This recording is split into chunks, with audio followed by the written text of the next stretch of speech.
everyone, and welcome to today's Seed World Strategy webinar.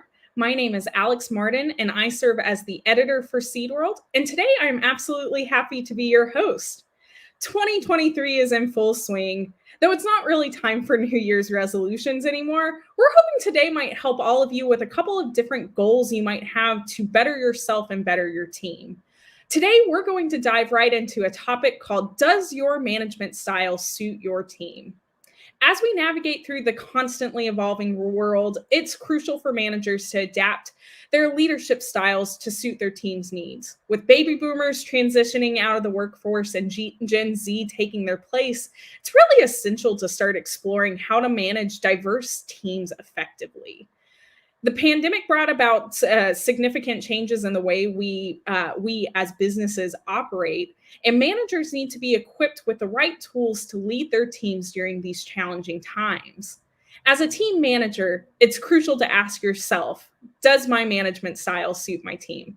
So during today's webinar, we're going to explore a couple of key learning points. We're going to hopefully discover the way you run your management style, the influence culture has on teams, and how to lead during changing times.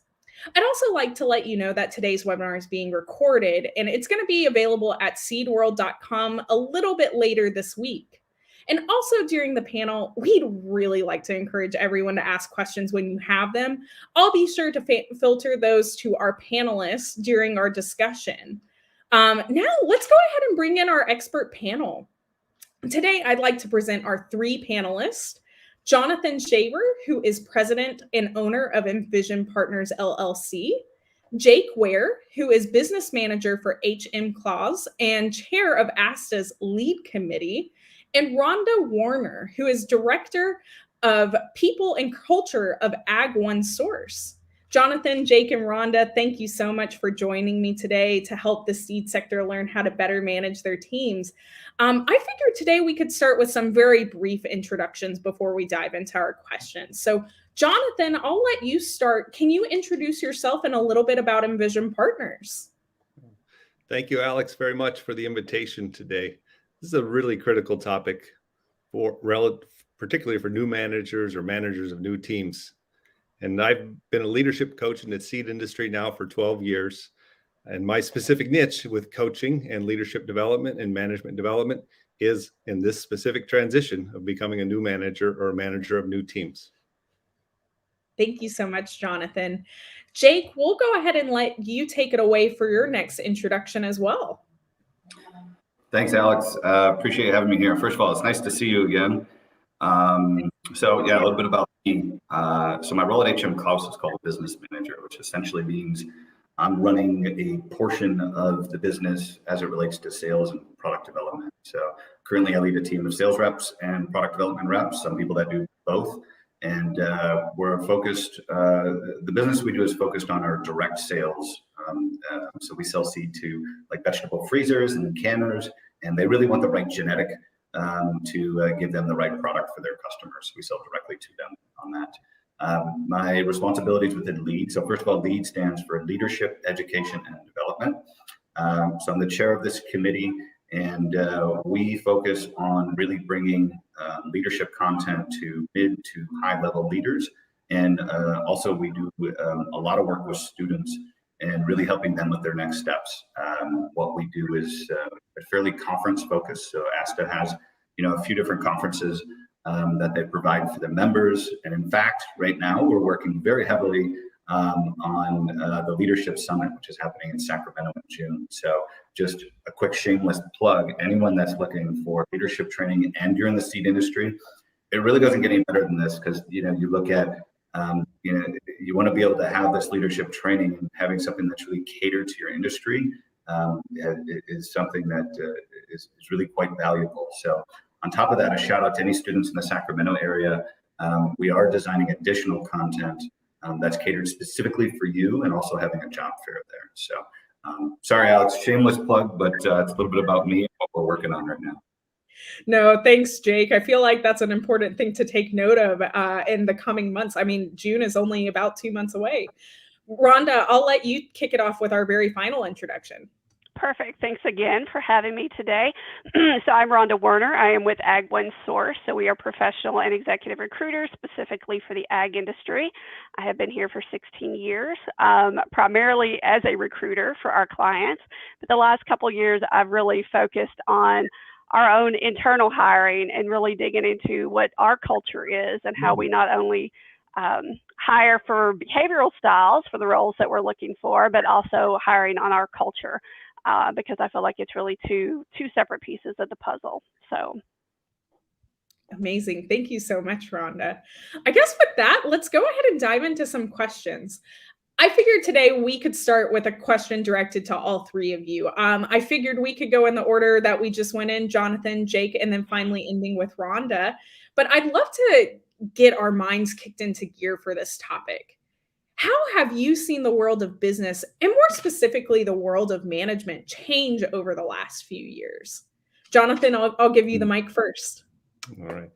Well, in your introduction, Alex, you mentioned a few of them, is that we do have a new generation of a workforce coming through. And sometimes we overplay that. I think that we were all new generation at some point. And I think the big change would be that there's a great desire for purpose-driven work that has an impact to things that are important to the employee and that are larger than the individual.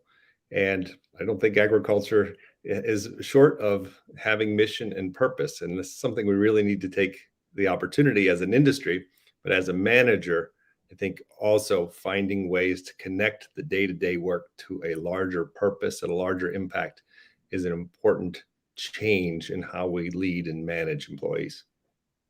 Awesome. Thank you so much, Jonathan. Jake, I'll let you take it next.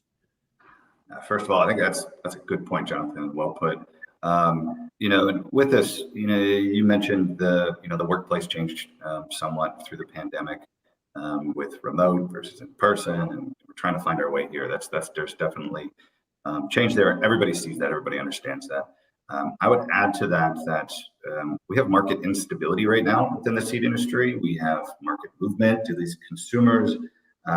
We've had inventory issues within the food chain. We've had consumer preference changes due to inflation. Also, we've seen weather events that really affect our business, and it's dealing with this instability. I'd say it's more unstable than it used to be. And on top of that, I would add that now we have artificial intelligence on the forefront, and this it will change many, many things. And it's something that leaders really need to be looking at and understanding. How will this affect our specific business? Yeah, those are great points to add, Jake. Thank you so much. And Rhonda, I'll give you the last word on this question. Yeah, I mean, similar thoughts to everybody else. I mean, moving to a remote management style, I think, has been challenging for a lot of people, right? So there's that component that people are really getting used to. And again, it's the generational thing and the people who are coming up and how they want to be managed, but really how they want to be motivated, right? Kind of like Jonathan said earlier, a lot of the younger generation, it's really a passion for what they do. It's not just a job, right? So it's being able to really understand what's going to motivate those folks. And it's very different than what it was 20 years ago. So it's just really stepping back, looking at some of the changes and how to adapt. Thank you so much, Rhonda. Now, Jake, we kind of talked a little bit about this, but I figured this is still a good question to ask you. What would you say are some of those causes for these management trend shifts? I mean, we've seen lots of things happen. We mentioned there's shifting workforces, there's shifting business practices, there's just lots of things on the change. What would you say are some of the root causes? Yeah, I think technology obviously is a big part of that. The pandemic thrusted us into technology faster than we were planning, which is okay. But I think we've learned a lot from that, right? Where what works and really what doesn't. I think we've really found that out through the process. I think the other side is it gets you thinking about work in general and what are we hiring people for. So it allows us. It kind of allowed us to open up and start to ask these questions again. So an example of that would be, am I hiring somebody just to do a job, right? It doesn't matter how long it takes them, but it's just a job that needs to be done. So maybe it takes them 3 days a week to be able to do that. Are we okay with that? Versus, being a standard 5-day week. On the other side, are we hiring somebody that needs to be there 8 to 5 every day to be available for problems to be solved? And really, there's really no cap in the work that they can be doing. And both of these are perfectly acceptable. And they're just different. So as a leader, you have to look and understand, what do I really need from this person? And both of these philosophies, I think, are perfectly fine. And on top of that, I think you still have these generational cultural differences that we see, and also kind of the evolution of leadership, and then how that plays, into our daily activities.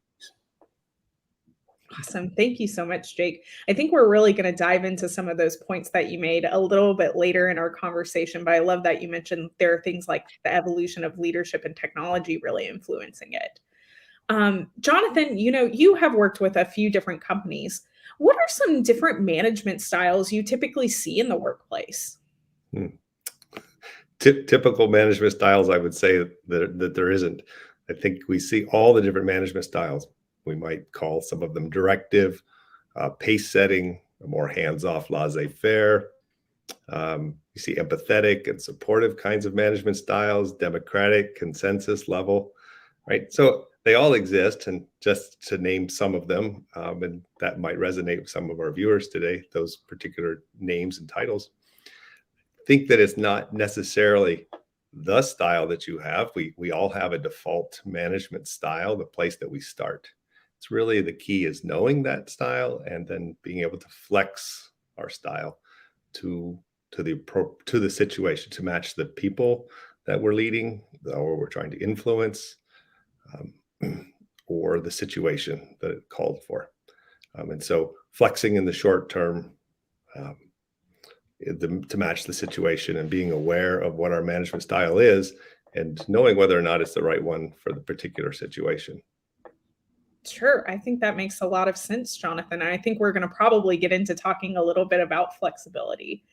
Rhonda, we're talking about managing so many different personalities. How do you go about creating your team's culture? And actually, I'm sorry, I jumped a little bit ahead of myself, Rhonda. I would like to change my question. Go right ahead. Sorry about that. I know one of the big things in leadership and management styles can influence is your company culture. Why does your management style affect that so much?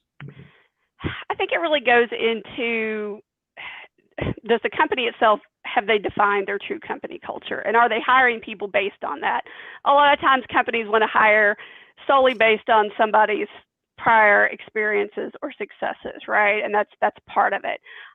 Sometimes there are managers who talk the talk of what the company culture is, but they don't actually walk the walk. So a new employee may come in thinking they're getting one thing, but the management style is totally different and sometimes even goes totally against the company culture, right? So, the statistic is that 75% of workers change a job because of their manager. So that style and how they, how they embrace the company culture and then move that down through the employees is critical, right? If it's not what they thought they were signing up for, it can be very, very detrimental. So, it's really important to hire not only on somebody's success and what they can bring, but also, are they really going to fit our company culture? Because things can be toxic if not, whether that's from a manager or an employee. Sure, that's a pretty big stat. Jake, I kind of wanted to follow up with that a little bit with you, because I know you're a manager and you're someone who works with young leaders and old leaders across the country. What's your recommendation when you find your team isn't quite gelling with your style? Sure. Yeah.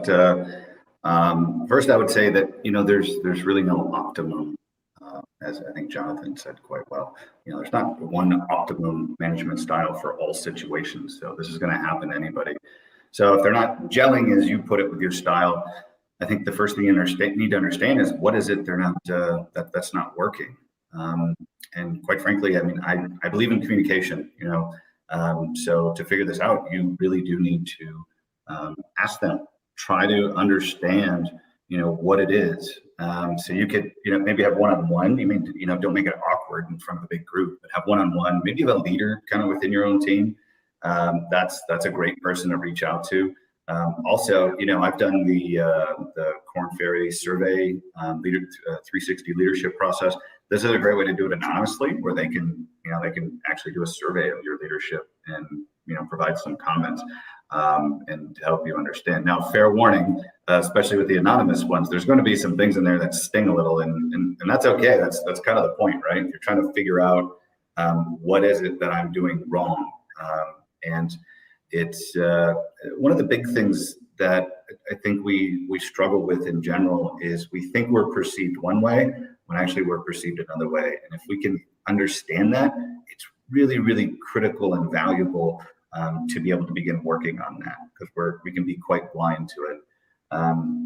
So if we're able to do this, I think it can be quite helpful. So and then how do you fix these things? You should have mentors. If you don't have mentors, get mentors and talk to them. You can reach out to great people like Jonathan that specialize in helping with these things. Also, there's like right now I'm at the UC Davis Graduate School of Management, and we're working on these things specifically. The last thing I would recommend is read. There's so many books out there, so much content specifically catered to good leadership. If you're not a reader of books, Audible, you can just figure out these, who writes these books and look at YouTube content, whatever, however you can get that information. It really is critical. And lastly, I'd say you have to be honest with your team. Talk to them about these things. I promise you they will appreciate it, because they really want you to grow just as much as you want to grow.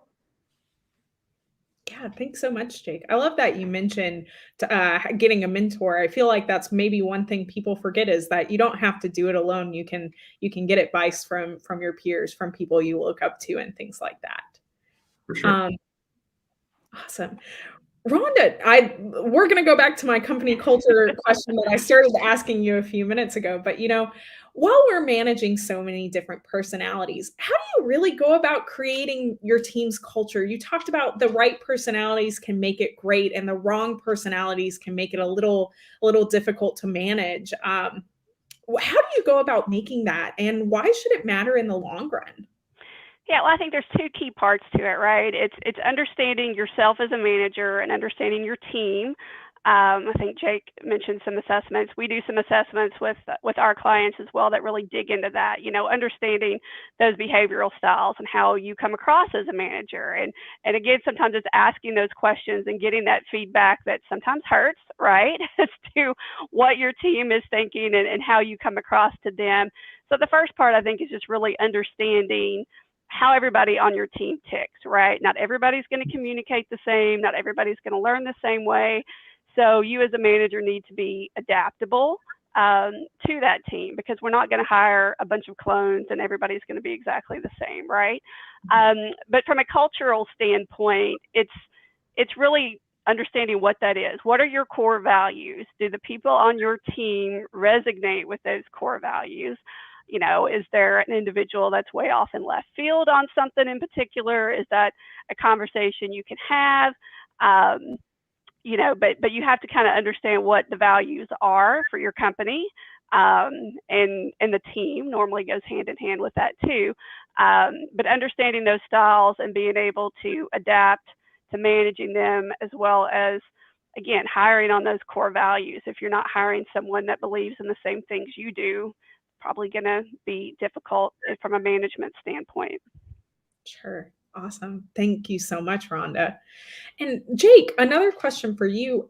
We talked about not gelling with your team, being a little bit flexible in your style when you're coaching people, and all the educational tools you can get to help you learn a little bit more. But how can a leader ensure that they're shaping and kind of defining this comfortable yet productive environment? And what should you do if you find your environment isn't working for the team? Yeah, this is an interesting question. There's really no perfect solution to this. To the environment. It's really dependent on the culture, team dynamics, and the leader themselves. I think the first thing that you always have to understand with the team is, what's the goal? What's the value you're trying to create? And don't forget about that. This is really the point of our work, right? We're trying to create some type of value. So make sure that that's kind of in the forefront. And then you really have to start thinking about culture. Is it like a formal culture, more informal, or more sprinting, more marathons, all these different metaphors, like what really, how would you describe the company and the people within? And then there's more practical aspects to it, right? There's, is the team fully remote, like my team? Is it completely in person in an office? Do they work more independently? Do they always want to work together? Really kind of see that and understand it. And then lastly, too, what is your leadership style? What kind of fits you? And putting that all together to make an environment that it works with the team. I'd say one of the most important pieces that we need to build is an environment that is very trusting and people are comfortable expressing themselves, and they're able to express themselves in a way that's really not offensive, to the rest of the group, that we can challenge each other. That's really when I've found the most synergy in those types of environments. But I can't stress enough, don't forget about the goal. What is the value we're trying to create? I think sometimes we can get caught up in this. We can get caught up in creating a great environment. We remember when millennials were coming into the workforce and everybody needed pool tables and beanbags and dogs running around the office. It's like it's if that's your culture, then fine, that's great. But I think a lot of people found that it wasn't really real, what they were trying to create. So don't forget about that. And in the end, it's treating people with respect and understanding that. I think that's very fair. I think Rhonda even brought that up too. You want to make sure your culture is real and you don't want to get misled into thinking that you're joining a culture that would work for you and wouldn't maybe actually work for you in the long run. Mm-hmm. Before our webinar, I actually got a couple of audience questions I've incorporated into our discussion. It sounds like some folks are really having some issues and want some solutions to some of the problems that they're experiencing. So I have this one question that I'd like to pose to you all. I think this time we'll start with Jonathan and Rhonda and Jake. If you have anything you'd like to add, please feel free to tack it on. But as we're talking a lot about company culture, one audience wanted to know how to talk to their manager about feeling excluded from your team. What's your best advice in one of those situations? How do you go about that tactfully, I guess? Yeah. So the question is about excluded from the team that they're leading or team that they're a part of, and that their manager is leading. So let's start with the one where they feel excluded from the team that they're a part of, as in they're talking to their managers. I don't feel like I belong. And that's managing up. And managing up is a skill all of its own. And we should ask ourselves, why are we hesitant to talk to our manager? Why is managing up actually difficult to do? And it's often we feel like we're speaking to authority, to power. And I think we overplay that power. We do worry about it, and we have to remember as a manager that authority is a threat or an invisible power that we often don't recognize that we have, that other people are amplifying, and so they have trouble coming to us. So I guess if I'm speaking up to my manager, I would say don't be quite as threatened by their authority of position, that they're your boss, as you might be, and then talk to them. Like, when you do this behavior, giving them that feedback. When you do this behavior, this is how it makes me feel, which is excluded, and this is the impact that it has. I don't want to speak up in meetings, or I'm not able to collaborate with my other teammates. Now, if you're feeling excluded because you're the manager of a group that maybe you were a part of, and that's often happens, right? You were a part of the team and you were promoted to become the manager of that team, and you feel excluded. Oh, that's a real thing I think we see quite a bit. And that's becoming that coach player. And I think that's a natural feeling, that you are now not their peer. You're not their buddy. You have to make different kinds of decisions. And too often when we feel excluded, we then tend to overplay that or overcompensate and really try to be everybody's buddy and be chummy. And I think that can become a dangerous thing. And it's worth having an honest conversation with the team that you're leading and say, all right, maybe one-on-one rather than all at once. That would be pretty nerve-wracking. But to just talk about what's our new relationship, at least at work. Maybe we can still hang out after work and do the things we used to do. But at work, how are we going to operate? And just have that conversation, and you just got to lean into it. Awesome. Thank you so much, Jonathan. Jake or Rhonda, do you have anything you'd like to add to that? Go on, Jake. I was just going to say, I think it's pretty well said there. So, good. Yeah, I was just really going to say, I mean, communication is key, I think, and understanding, where does that exclusivity come from? I mean, is that a social, you feel socially excluded? Do you feel excluded from the business sense? I think really trying to do your homework first before you have that conversation, and really understanding and have some examples ready, but then you've got to be able to communicate that with your manager. So the communication part is what's critical. Absolutely. Thank you. Actually, I lied, Alex. I do have one more comment. Just briefly, I do think it's important to remember that your team wants you to be a leader, and it can be a bit scary, and it naturally is, and you won't make all the right decisions all the time, and that can be pretty tough. But I think it's important to really know that your team wants you to take on this leadership side of the role. Perfect. No, I think that's a great thing to keep in mind, Jake and Rhonda. Communication is important. Your team wants you to be a leader and take on that role. It's fantastic to keep in mind. I have one more question for all of you. Again, as times are changing, what do you think the most important characteristic a leader could have or could work on right now? And Rhonda, I'll actually start with you this time, so that way you don't have to go last in the round and maybe back around the circle. Yeah.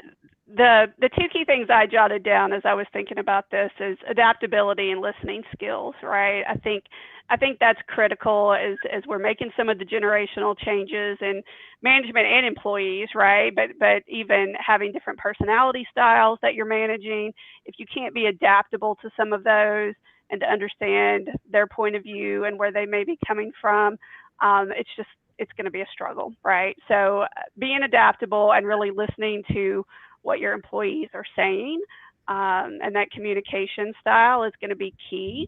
Nobody wants a dictator or a micromanager to just tell them what to do. So those are my two tips. Perfect. Thank you so much, Rhonda. Jake, do you have anything you want to add about characteristics leaders need? Yeah, sure. I think it's important for a leader to really have very honest introspection. And which, understanding who you are, I think it's really the basis to working on yourself and understanding your leadership. You have to understand who you really are. On top of that, I would say empathy is quite important. Really try to put yourself in your team's seat and understand them and understand the problems they may have.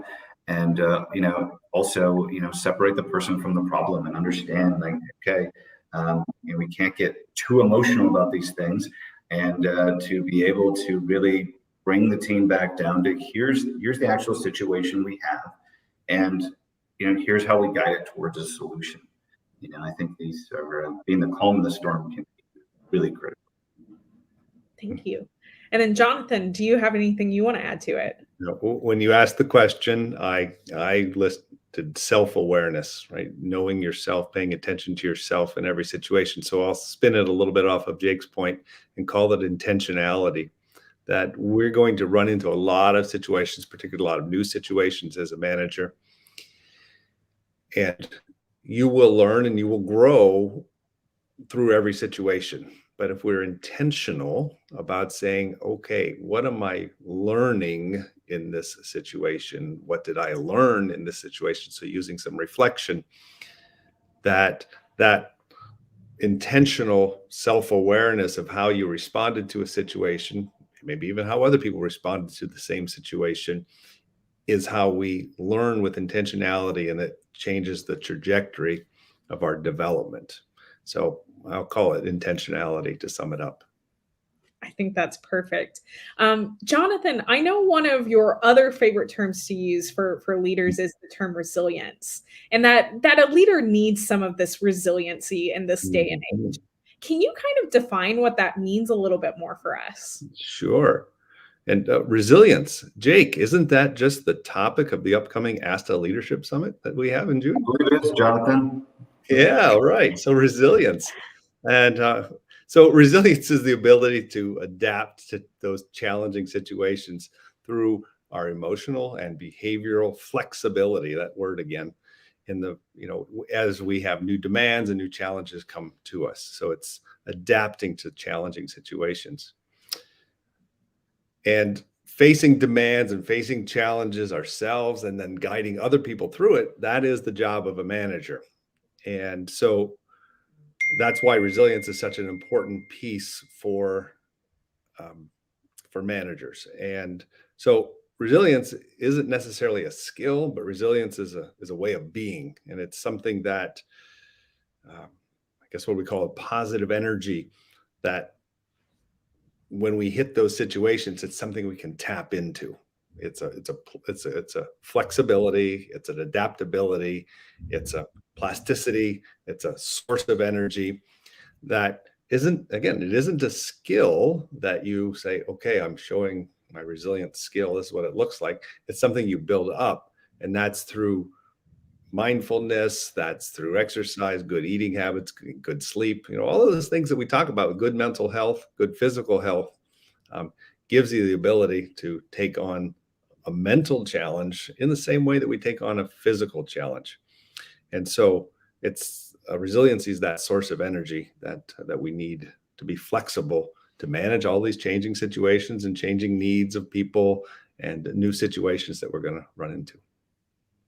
Awesome. Thank you so much, Jonathan. We've got a couple of minutes left, about 8 minutes left, and I think we have time to tackle our last 3 questions. But Jake, I loved recently ASTA hosted a panel at the Vegetable and Flower Conference to prep for the next ASTA Leadership Summit that we've mentioned a couple of times, all about working and managing a team of younger next generation employees.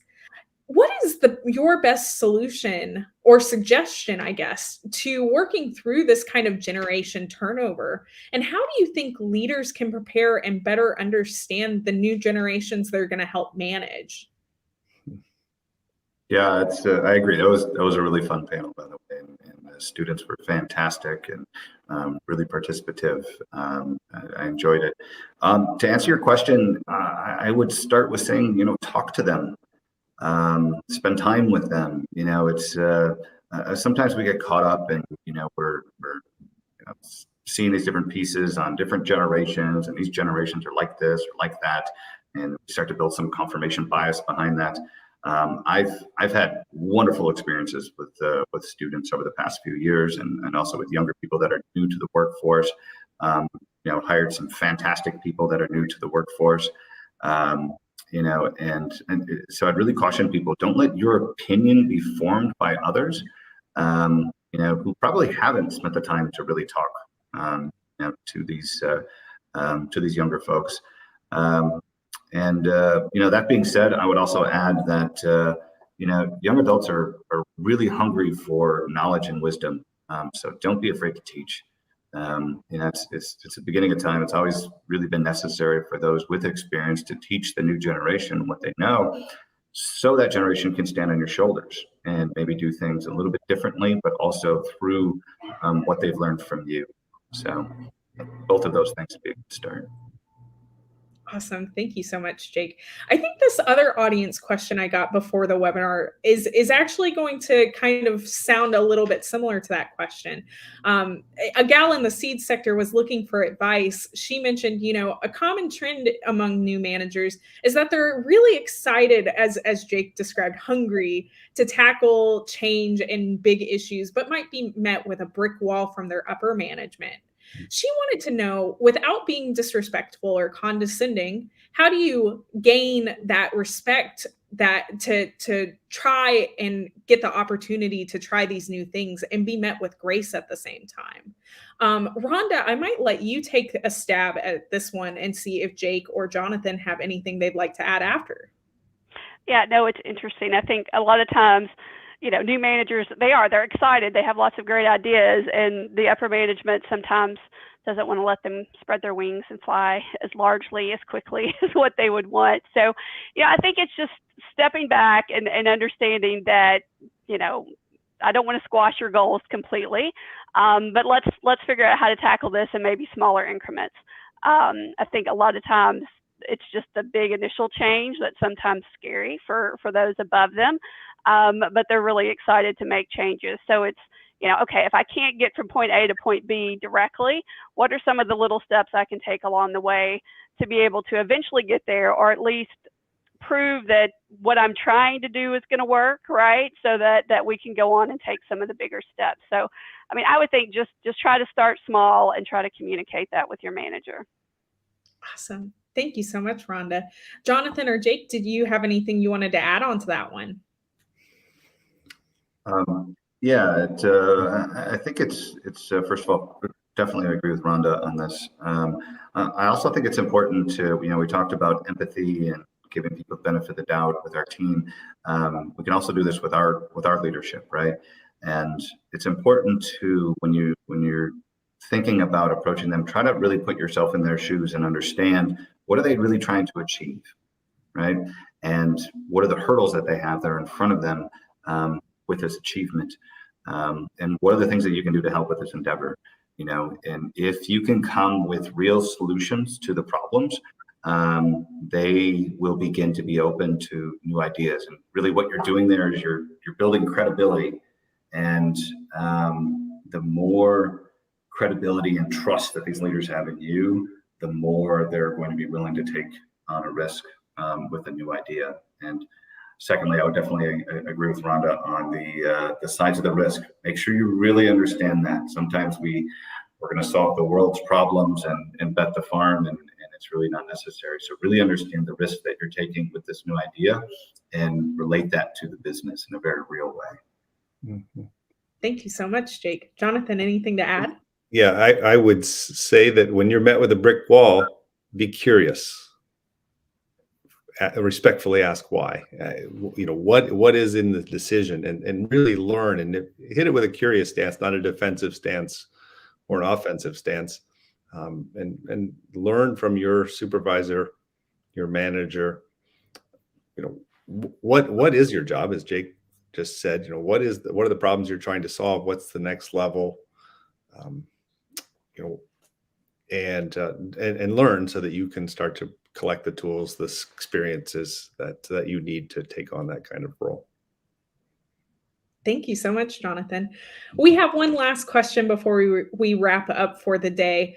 I'm probably going to ask y'all to be a little brief on this one, but we've given a lot of advice here today. What do you think is the one most important thing managers should keep in mind in today's business world? Let's start with Jake, and then maybe we'll go Jonathan and give Rhonda the last word. Oh, Alex, I struggle with brevity. I would say the biggest challenges are also the most rewarding solutions. When we think back to the things that we're proud of, it's not when times were easy, it's when times were challenging and we stood up to that challenge. So it's always important to remember, especially when times are difficult. Perfect. Thanks so much, Jake. Jonathan? Keep your head up. And that has two meanings. One, keep your confidence up, by building your resilience. And the other one is keep your head up and pay attention to what's going on around you. Learn about the conditions and the context of the decisions being made in your organization. Awesome. Thank you. And Rhonda, will end with you today. Yeah, lastly, I would say, those are all good tips too, but, understand your culture. Make sure that you're hiring to it, make sure you're managing to it. Don't sell people on a culture that's on paper, but then it never actually adheres to those values. So, all of that goes into, being a successful manager. Awesome. Thank you so much, all three of you. I've thoroughly enjoyed this conversation. I'm so excited to write the article that will go along with this conversation, but that's all the time we have today. One last big thank you to all of our panelists for joining us. And thank you to everyone who participated. We loved getting your questions before the webinar started. And we really hope that you found some of this information of value. If you liked this webinar, make sure to tune in next month. We're going to have another webinar on May 25th at 12 Central, the same time. We're going to take a bit of a different dive and talk a little bit more about how next-gen ag tech is advancing the seed sector. And then just one last reminder before you go today.